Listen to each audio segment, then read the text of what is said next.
So, you got 3 spectators. Pour ce tour, on aura besoin de 3 spectateurs. Et on va réaliser une petite expérience. Imaginez un paquet de cartes avec 52 faces différentes et sur chaque dos, un nombre est écrit à l'encre noire.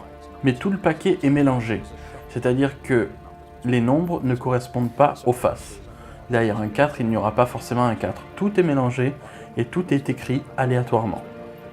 Donc, le premier spectateur va devoir réfléchir à un nombre compris entre 1 et 52. Le deuxième spectateur, pareil. Pour être sûr que vous ne choisissiez pas le même nombre, le premier spectateur devra choisir un nombre pair et le deuxième spectateur choisira un nombre impair. Avant d'imaginer votre nombre, vous allez imaginer une carte. Mais pas n'importe quelle carte, on va dire le roi de cœur. Imaginez donc le roi de cœur devant vous et toujours dans votre cerveau, imaginez que vous arrivez à faire tourner cette carte et au dos, vous voyez un nombre écrit à l'encre.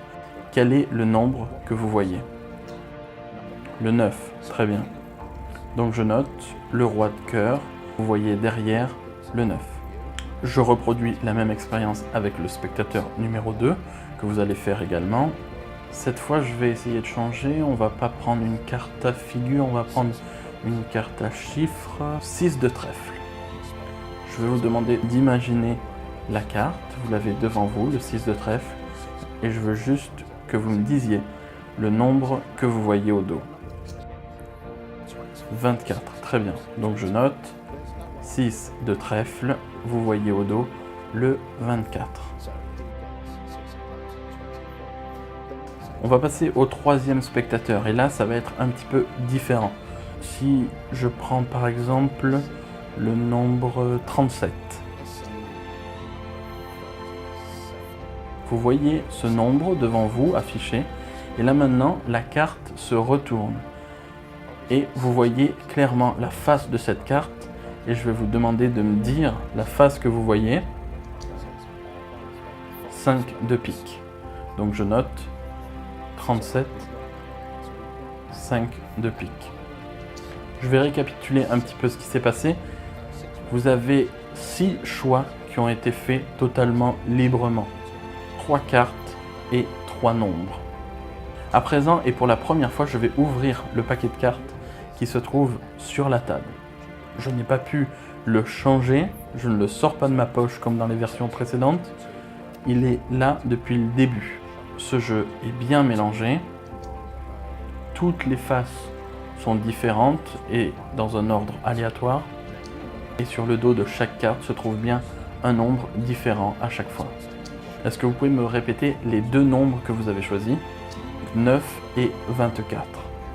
Donc je vais aller doucement pour pas les rater et je vais chercher le 9 et le 24.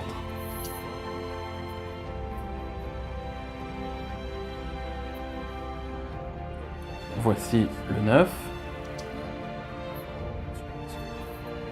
et voici le 24. Et pour le troisième spectateur, vous aviez pensé à une carte, le 5 de pique, donc on va chercher le 5 de pique. Voici le 5 de pique. À présent, je peux ranger le paquet, on n'en a plus besoin. On a sur la table vos 3 prédictions.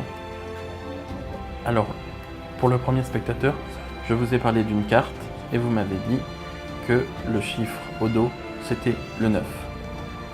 Est-ce qu'il y a bien le roi de cœur derrière le 9? Allez-y, retournez. Ce n'est pas moi qui fais le tour, c'est vous. C'est vous qui avez trouvé la carte. Et pour la deuxième carte, je vous ai demandé quel est le nombre qui se cachait derrière le 6 de trèfle. Et vous m'avez dit 24. Je vous rappelle que vous aviez une chance sur 52. Est-ce que vous pouvez retourner le 24, voir s'il se trouve le 6 de trèfle au dos? Et c'est exact. Et passons maintenant au troisième et dernier choix, le plus compliqué. Je vous ai donné un nombre, le 37.